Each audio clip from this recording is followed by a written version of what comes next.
ท่านผู้ฟังทั้งหลายทุกท่านทุกคนมาพบมาปะกันอีกเช่นเคยในรายการปกิณกะแห่งธรรมะก็ทุกเจ้าวันหนองตองตรงนี้มาพบกับญาติโยมเป็นประจำทุกวันในเวลาเดียวกันนี้และก็ทางสถานีวิทยุแห่งนี้ท่านทั้งหลายต่อไปนี้เอาไว้พระรัตนตรัยแล้วตั้งอกตั้งใจสวดมนต์บทโพชฌังคปริต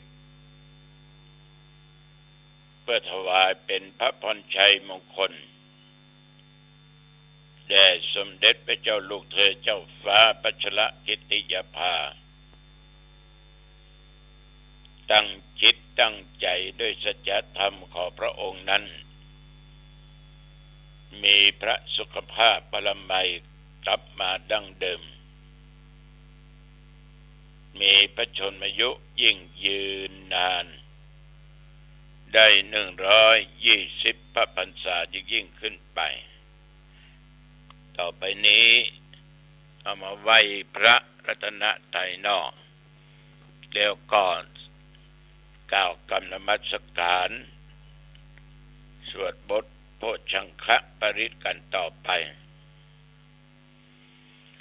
อะระหังสัมมาสัมพุทโธภควาพระผู้มีพระภาคเจ้าเป็นพระอรหันต์ดับเพลิงกิเลสเพลิงทุกข์สิ้นเชิงตรัสรู้ชอบได้โดยพระองค์เองพุทธังภควันตังอภิวาเทมิข้าพเจ้าอภิวาทพระผู้มีพระภาคเจ้าผู้รู้ผู้ตื่นผู้เบิกบานกราบพระพุทธสวากขาโตภควตาธัมโมพระธรรมเป็นธรรมที่พระผู้มีพระภาคเจ้าตรัสไว้ดีแล้วธัมมังนัมสสามิข้าพเจ้านมัสการพระธรรมกราบพระธรรมสุปฏิปันโนภควโตสาวกสังโฆ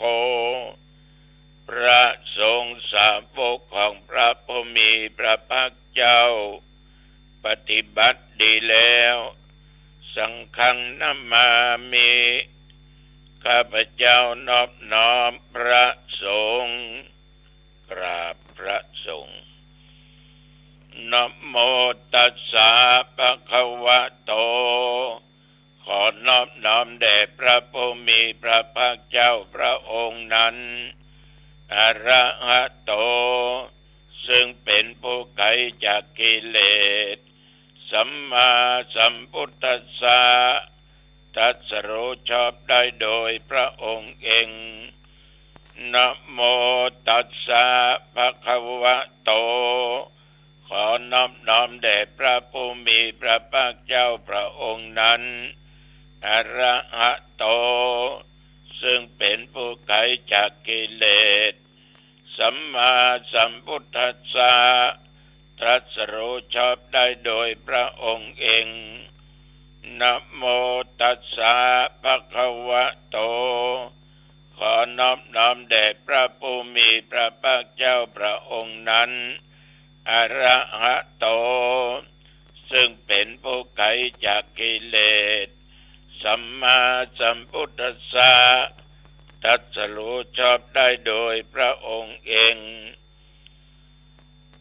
พุทธังสรณังคัจฉามิธัมมังสรณังคัจฉามิสังฆังสรณังคัจฉามิตุติยัมปิพุทธังสรณังคัจฉามิตุติยัมปิธัมมังสรณังคัจฉามิตุติยัมปิสังฆังสรณังคัจฉามิตติยัมปิพุท ธังสรณังคัจฉามิตติยัมปิธัมมังสรณังคัจฉามิตติยัมปิสังฆังสรณังคัจฉามิ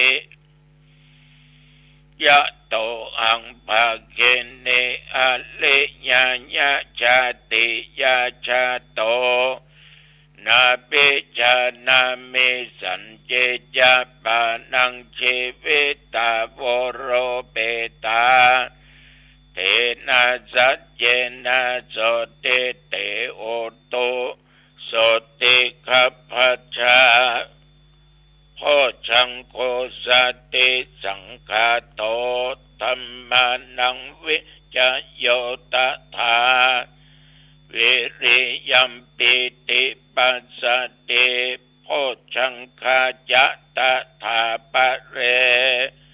สัมมาทุเปกะโพชังคาสัตเตเตสัพพทัสสินามุนินาสัมมาทัคขาตาภาวิตาภาอุลิกตาสังวัตตันติอภิญญายะนิพพานายะจะโพธิยาเอเตนะสัจจวัชเชนะโสติเตโอตุสัพพทาเอกัสสะมิงสะมะเยนะโทโมคคัลลานัญจกัสสะปังกิลาเนตุเกเตติสวาโพชังเคสัตตะเทสัญเยเตจะตังอภินันติตวาโรคามุจจิงสุตังคะเนเอเตนะสัจจวัชเชนะโสติเตโอตุสัพพทา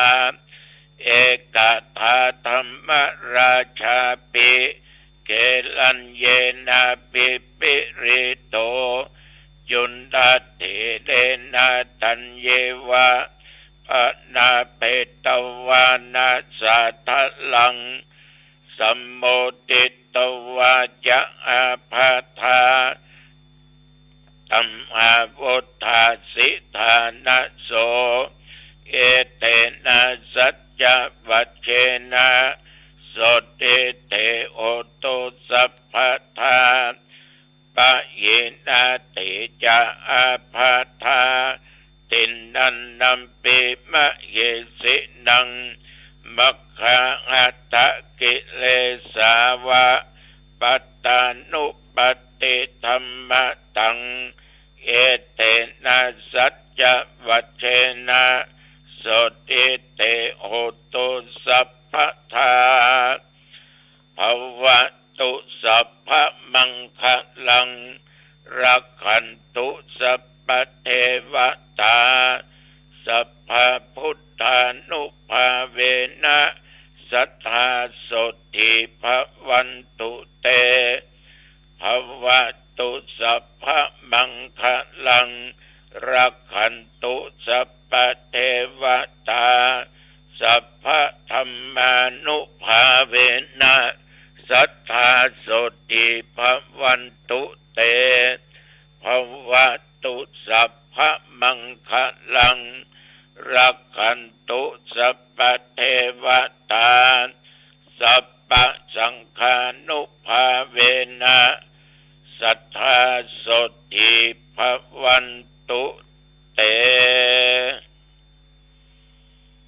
โดยกรรมสัตย์นี้ขอถวายพระพรกรมอุตุได้ประกาศบอกเรียนไว้ว่านับตั้งแต่เมื่อตะวันวานะมาจนถึงปัจจุบันบัดเดี๋ยวนี้ที่วัดหนองตองและใกล้เคียงมีรายงานฝนตกหนักสักเท่าใดแต่ว่าที่วัดหนองตองก็ลงหมอกประปราย ตกกำเดียวก็หยุดลมนั้นปกติดีทุกอย่างสำหรับอุณหภูมิตะวัน38 องศาปัจจุบันนี้23 องศาก็ออกไม่ออกญาติโยมท่านผู้ฟังแต่ว่านี่กินเขาง่ายแล้วก็อยู่วัดอยู่ว่าทบทวนเตะกาหยังกาเหมือนนักมวยจะขึ้นสู่เวทีต้องซ้อมอยู่ตลอดเวลาเพื่อไปเพียงพร้ำไปโดนน็อกอยู่ที่บนเวทีประมาณก่อนเที่ยงก็ออกจากวัดไปวัดขุนคงหลวงตำบลขุนคงบางดงจังหวัดเชียงใหม่วัดขุนคงหลวงนี่ญาติโยมส่วนมากพี่น้องเป็นเจ้าลัวมีพลเมืองอยู่เกือบ600 หลังคาเรือนเป็นวัดเก่าแก่วัดหนึ่งในอำเภอหางดงเฮาก็ออกไม่ออกญาติโยมท่านเจ้าวาดก็เป็นลูกศิษย์คือสาธุเจ้าเมียวไปอย่างตะวาไปกิจในงานข่าวดำญาติโกโหติกาของสาธุเจ้าอาวาสเพิ่นได้จากไปด้วยอายุ81 ปีก็เรียกว่าทานวัตถุปัจจัยทายธรรมที่บนศาลาเสร็จเรียบร้อยก็คือพรอย่างเสร็จกล่าวคำวันตาหลวงวันตามน้อยลาพระกลับบ้านถึงเวลาก็ได้เคลื่อนย้ายสรีระร่างกายคนที่ตายเข้าสู่ปัจจาโอ้คนนักคนหลายเพราะหมู่บ้านเปิ้นก็ถึงนักถ้าหากว่าคนมาหลายแสดงว่าหมู่บ้านก็นักถึงเวลาพิจารณาพระไตรบังสกุลจบอาตมาเองก็เลยกลับวัดหนองตองมาอยู่ที่วัดก็เป็นเวลาพอสมควรออกกำลังกายเดินไปเดินมาได้หลายร้อยรอบเป็นพันกว่ารอบก็หยุดพักพอเหงื่อนั้นมันหยุดอาบน้ำส่งน้ำเดี๋ยวก็เดินทางไปถึงเนนถึงตุไปในงานข่าวดำของอดีตเจ้าอาวาสวัดภาษาท่านครูบาชมเป็นได้ถึงแก่มรณภาพอายุอานามได้75 ป่ายอีก5 เดือนก็76ย่างก็แล้วกันเป็นบวชเป็นพระเจ้าได้55 ปีละเริ่มแรกเดิมทีเป็น10 กว่าปีเจริญพุทธมนต์อบรมสมโภชพระพุทธรูปบนพระวิหารวัดท่าประโกกำลังเข้าสู่สนพิธีแผ่นดินก็ไหวตัวท่านก็ก้มลงง้มลงเป็นว่าเส้นเลือดตีบนำส่งหงยาส่งไปส่งมาตามเมื่อวันที่21ท่านก็จากไปด้วยอาการสงบแล้วก็ตั้งบำเพ็ญกุศลศพไว้ที่บ้านขอโทษไว้ที่วัดคือแล้วตัวเจ้าหลวงตองมาเทศมาละถ้านับตั้งแต่วันตายถึงคืนที่แล้วเนี่ยก็7 วันท่านจะไปทำการทำบุญปิดกันวันที่31 เดือนพฤษภาคมก็ ก็ได้เป็น10 วันแล้วเนาะเทศอย่างจบเรียบร้อยปอนอย่างก็กลับวัดหนองตองพร้อมคณะสวดลายตางก็ยังมีฝนลงสักหน่อยมักมิดมัดญาติโยมวันนี้คณะสงฆ์จังหวัดเชียงใหม่โดยการนำของพระเดชพระคุณพระเทพมังคลาจารย์เจ้าคณะจังหวัดรองจังหวัดเจ้าหน้าอำเภอรองอำเภอเลขานุการจะได้ไปร่วมกันประชุมประจำเดือนกันที่วัดดอยสุนันทาอำเภอแม่แตงจังหวัดเชียงใหม่เวลาบ่ายโมงตรงที่วัดพระสิงห์ก็จะมีการเจริญพุทธมนต์เป็นประจำทุกวันที่28ก็ได้รับนิมนต์ไว้แต่จะมาตันมาหัว มาตันก็ขออภัยนื่อท่านเจ้าคุณนื่อญาติโยมระยะนี้ส่งน้ำพระธาตุนั้นมีนักอยู่มีนักตำบลหนองตองยังมีวัดหนองบัววัดสลีลังกาต้นโจกวัดปันลานยังไม่ได้ส่งน้ำพระธาตุกันเตือนชีวิตของคนเฮาเนี่ยญาติโยมท่านผู้ฟังอยู่ด้วยกันมีคู่เขาบอกว่าเป็นสามีภรรยาอยู่ด้วยกันการอยู่ด้วยกันจะให้มันเจริญก้าวหน้ามันต้องไม่มีปัญหาขัดแย้งคือถึงสองเบื้องเฟื่องฝ่ายระหว่างผัวกับเมียจะต้องมีความเข้าใจหันอกหันใจกันจุนเจือช่วยเหลือช่วยกันตุ้มช่วยกันหอบช่วยกันกอดช่วยกันทำภายในครอบครัวนั้นจะประสบแต่ความสุขมีเรื่องเล่าโอวาทคำสอนของนันทชัยเศรษฐีเป็นพ่อของนางวิสาขาได้ให้โอวาทคำสอนแก่ลูกเป็นต้นว่าไฟในอย่านำออกเรื่องราวอย่างต่างๆปัญหาอย่างต่างๆของชาวบ้านของเพื่อนฝูงของหยังของไผก็ตามที่ฟังแล้วมาเป็นความฮ้อนดุจจะดังไฟ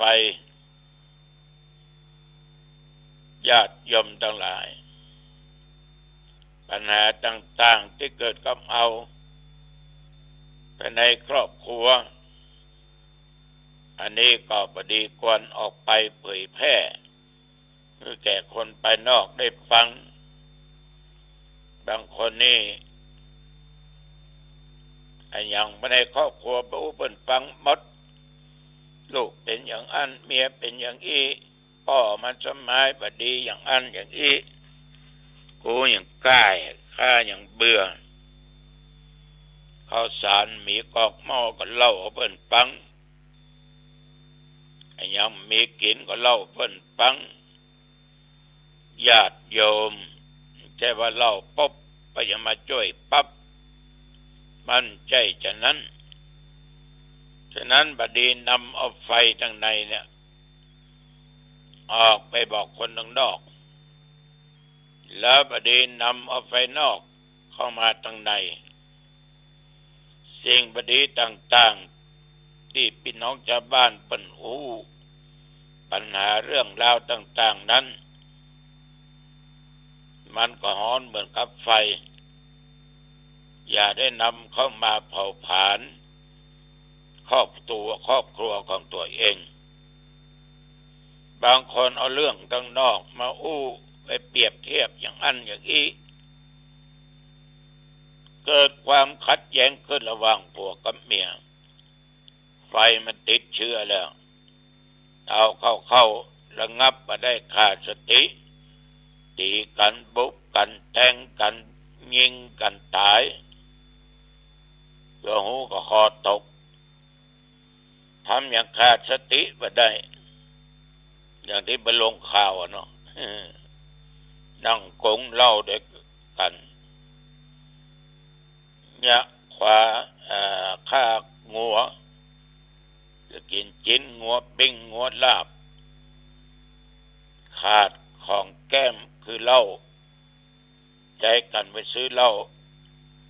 เอาโทรศัพท์ของตัวเองไว้บนหลังคามันต่ำลงหลังคาจ่ายบ้านลืมอะขาดสติตามเพื่อนเอาโทรศัพท์ให้ไปไว้ไหนคนนั้นก็บอกว่าโอ้แต่ว่าสาบานก็ไปหมดละใช้ปักขาดสติเลือมีดแทงเปิ้นเจ็บแล้วก็ตายนั่นแหละบางครั้งไฟมันลุกขึ้นมันรุนแรงสามารถเผาผลาญถึงเปิ้นถึงตัวได้ตัวเองต้องติดคุกติดตารางคนนั้นเพื่อนนั้นก็ต้องตายไปฉะนั้นไอ้อย่างก็ตามที่มันบดีภายนอกจะได้เก็บมาเป็นเด็ดขาดจะเป็นสาเหตุเพื่อได้ผิดอย่างกันอยู่ด้วยกันมีทรัพย์สมบัติถ้าจะให้สิ่งของแก่คนใดช่วยเหลือคนใดก็ต้องดูก่อนแก่ผู้ควรเราต้องคิดถึงความจำเป็นหากว่าเกินความสามารถก็ช่วยเหลืออย่างใดอย่างหนึ่งด้วยใจจริงนะเมื่อเพิ่นมาขอความช่วยเหลือแต่ยะอย่างทำอย่างจะไปเกินฐานะตัวเองแล้วก็บ่ฮื้อคนที่ควรบ่ฮื้อคนบ่ดีอันนี้ก็บ่ควรช่วยเหลือบ่ควรสนับสนุนยิ่งบางสิ่งบางอย่างบ่ควรฮื้อบางฮื้อก็จำเป็นต้องฮื้อญาติพี่น้องของตัวเองมาเพิ่งปะอาศัยพอฮื้อได้ก็ฮื้อช่วยได้ก็ช่วยฉะนั้นศีลก็ฮื้อเป็นสุขเวลาเขาเป็นแม่บ้านฮื้อปฏิบัติต่อสามีต่อพ่อแม่ของสามีอย่าบกพร่องนั่งก็ฮื้อเป็นสุขอุจักที่สูงอุจักที่ต่ำนอนก็ฮื้อเป็นสุขเรียกว่านอนลุนลุกก่อนปูจาไฟก็หมายความว่าเวลาที่พ่อแม่ของผัวนั้นน่ะมันไม่เอี่ยวมาแบ่งหรือว่าอยู่กับกันก็ฮื้อเคารพนับถือจะไปดุจะไปด่าอย่างถ้าเพิ่นดุด่าเขาก็นั่งฟังเหี่ยแล้วให้ปูจาเทวดาก็หมายถึงพ่อแม่ของสามีด้วยความที่เรียกว่าอ่อนน้อมบ่อู้คำหยาบบ่กล่าวคำเสริมและพยายามส่งเสริมสนับสนุนอู้กำลังใจทำความดีต่างๆขึ้นไปนี่ขอฝากกับแม่บ้านทุกท่านทุกคนตัวอันนี้อู้จาไปมาเวลาพอสมควรอายุวันโนสุขังพลังพบกันใหม่โอกาสหน้าเจริญพรชาติเปรียบเสมือน